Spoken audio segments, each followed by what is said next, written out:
So, ayan guys, good evening. Kasi US session time tayo lagi bumibili ng stock.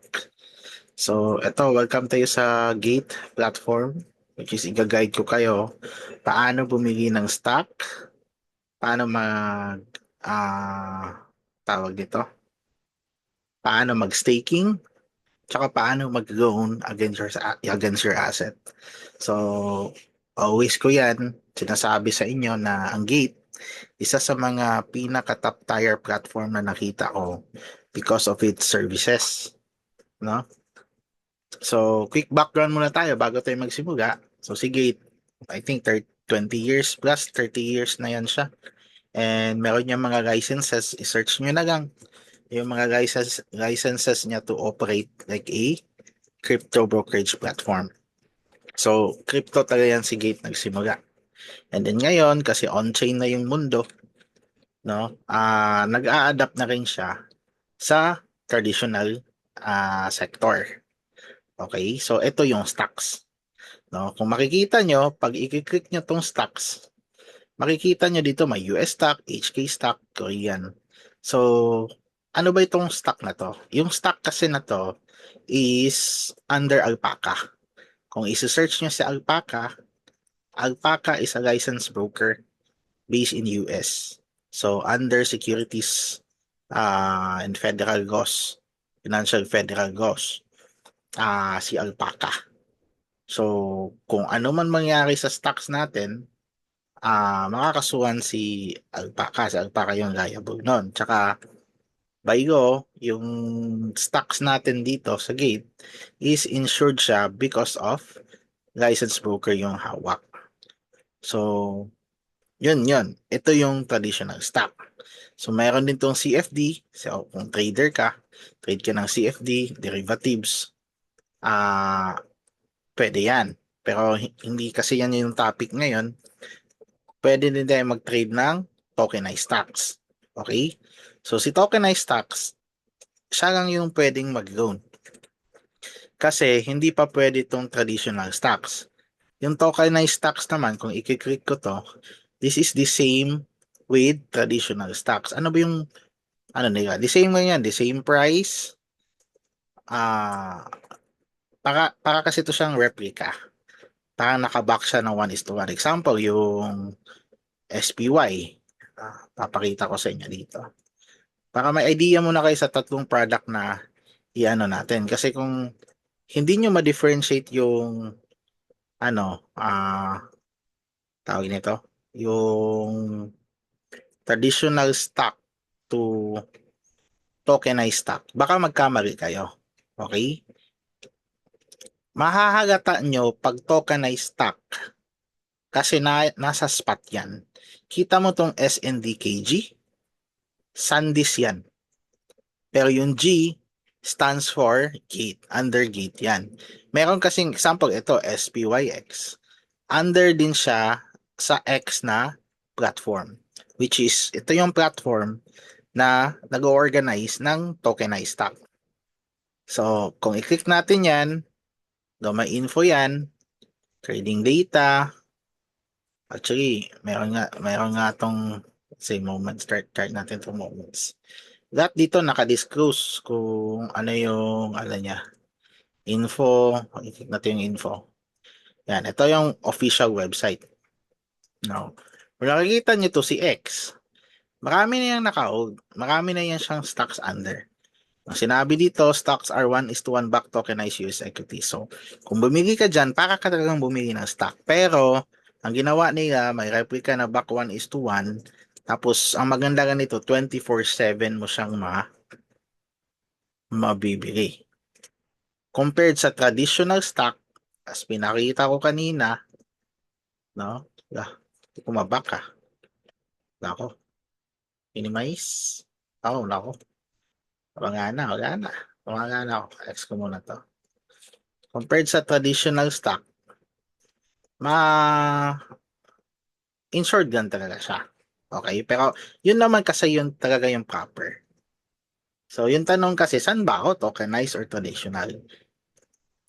Ang best answer ko niya is depende sa inyo. Kasi ako, gusto ko yung traditional. Pero nag-e-explore na ako sa tokenize. Kasi yung traditional ko kasi it's more on dividend growth stock. So meaning, gusto ko cash flow ko tong traditional kasi ano hindi siya for growth hindi siya aggressive. Sa tokenize kasi, kung pupunta ako sa spot ko na account, oh, magte-take time tayo kasi parang crash course to eh. Mga 30 minutes. Para alam nyo tong tokenize. Kasi kung hindi nyo to alam, baka ma-miss nyo yung opportunity. Kasi titimbangin natin maya-maya kung para saan ka ba talaga.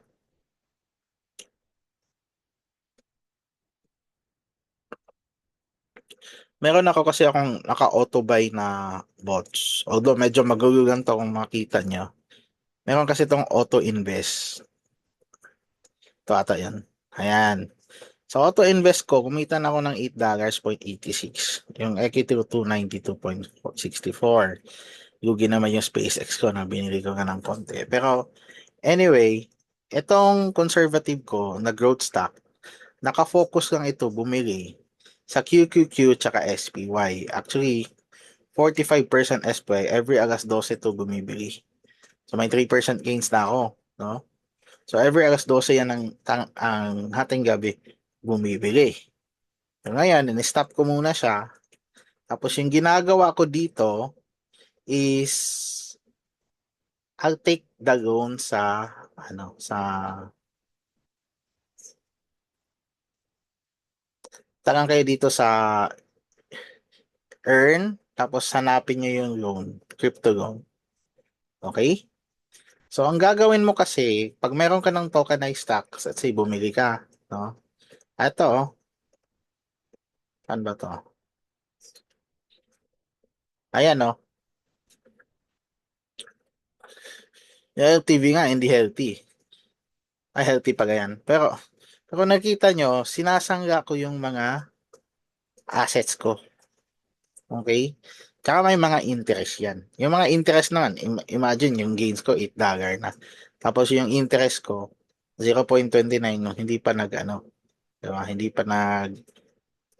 Ah, hindi pa I think nag $1. So, magakas siya, 'di ba? Magakas talaga yung gains. Kasi growth stock naman yun SPY. Kahit bumili ka ng SPY, palagi naman yun nag-grow. Eh, kalaban mo ngayon, itong interest. Diba? So, ang tanong mo niya is flexible ba yung interest mo na 3.5%? Kasi, ang gagawin mo lang kasi, pag mayroon ka ng stocks, let's say, bumili ka na ng NVIDIA X, tsaka sa QQQX or SPYX, ah, maghahanap ka dito ng collateral.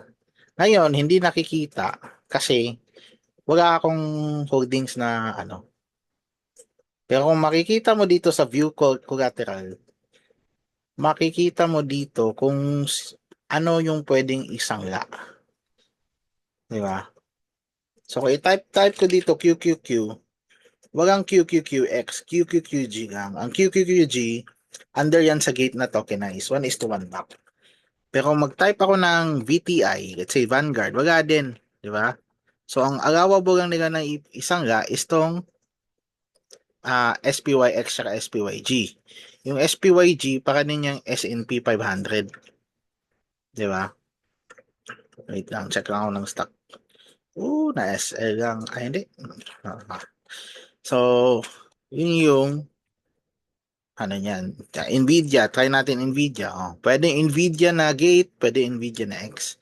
Para sa akin, I do stock on X. Kasi si gate kasi bago pa.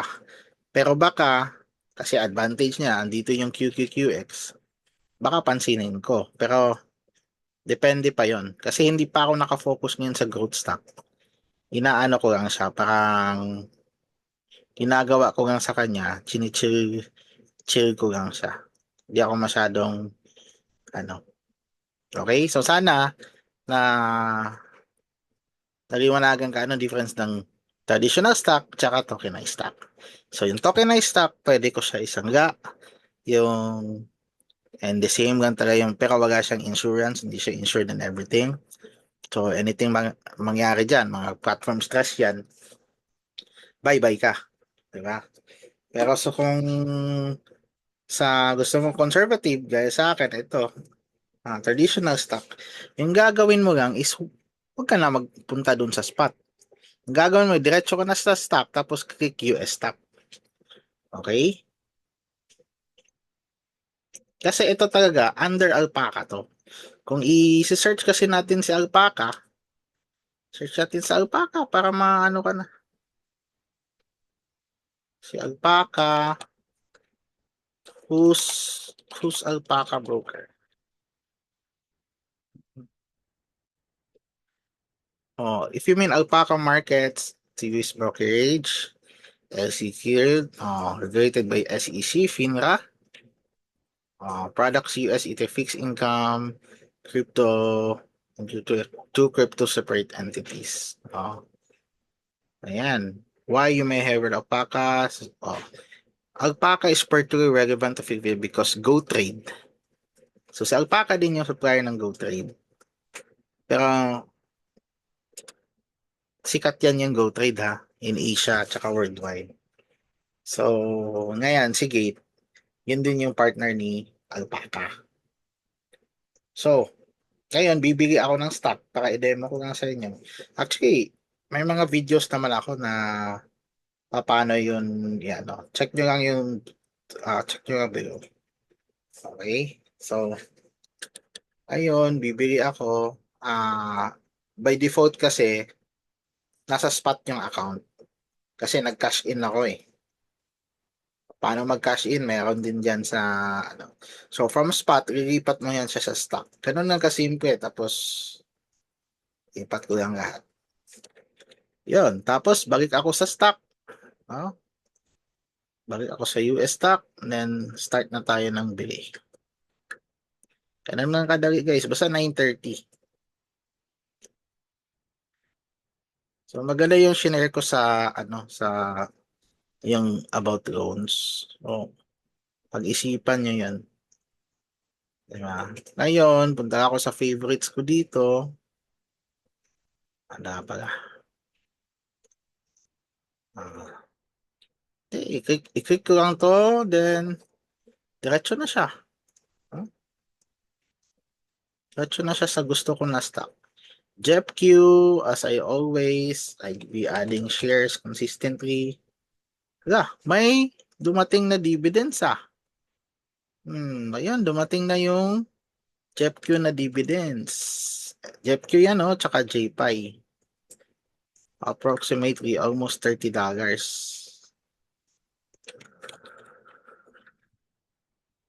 Dumating na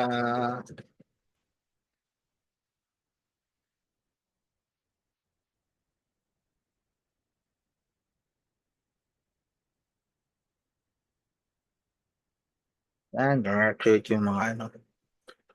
Pero yan, bibili lang ako ng stock. Basta yung ano, kukunin ko yun mamaya. Hindi ko yan i-reinvest. Di uso sa akin reinvest. All in.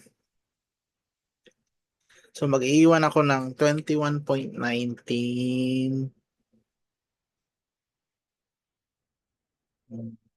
21.19, 6.03, 27.22. Yan lang. So maiwan siya ng 27. Buy ako JEPQ. O siya. Tapos buy ako JPY. Kahit pick yung market, bili ako ng bili. Hindi na ako magta-time. JPY to. Goods. HCHD, kahit maganda yung performance, bili ako ng bili. Accumulate ka lang ng shares.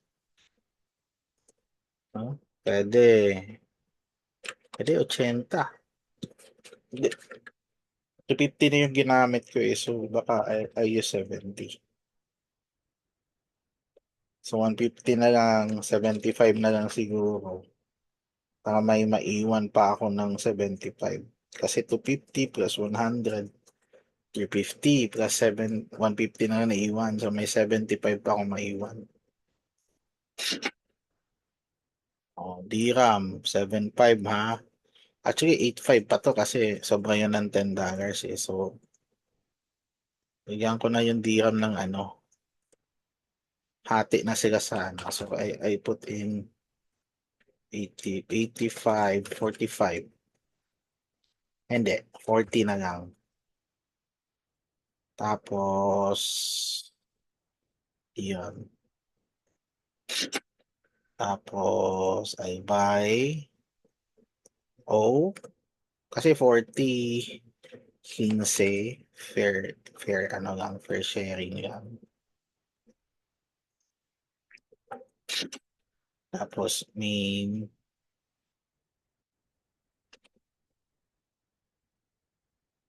um, Main Street, bili lang ng bili. Tapos, AGNC, bili lang ng bili, kaya hanggang mabulag. So, tingnan nga natin kung nag-match yung fan versus sa ano. Yun, 27 yung naiwan. So far, ito, may JEPQ ako. Going 50 shares. Try natin ipa 50 yan sa ano. Pero kung nakita nyo, asensado sa ito ng port na to kung hindi ako nag-DRAM. Kung nag-stay na lang ako sa JEPQ pag ano. Pero, ganun kasi, hindi ako natatakot sa volatility. Tsaka ang ganda ng ano ngayon, guide, kasi, ayun know, may dividends tayo. Oo. Kaya kung kako yan ha, umalaki yung dividends ko month by month kasi nag-add ako ng shares. So, ayun yung beauty ng investor. Kahit ayaw mo ng pera, bibigyan ka. So, yun lang. I hope naliwanagan. Tsaka sa stake, next time nga siguro, ibang topic yung stake eh. Basta yung loan tsaka tokenize yun. Pag-aralan nyo yun kasi yun nga naman yung output dun eh. Tokenize, walang advantage siya 24/7, pwede makulateral. Okay? Gusto ko rin yon pero not now. May inaanaw ko kasi na yield. Pero kita nyo naman, nag-invest na ako pa konti-konti. Tapos yung ano, traditional, may insurance, licensed US broker yung may hawak. So, mas safe yon. Tsaka traditional yon. So, kayo na bahala mag tansya-tansya kung ano yung gusto nyong galawan dyan. Basta, bomba lang ang bomba. Goods, goods.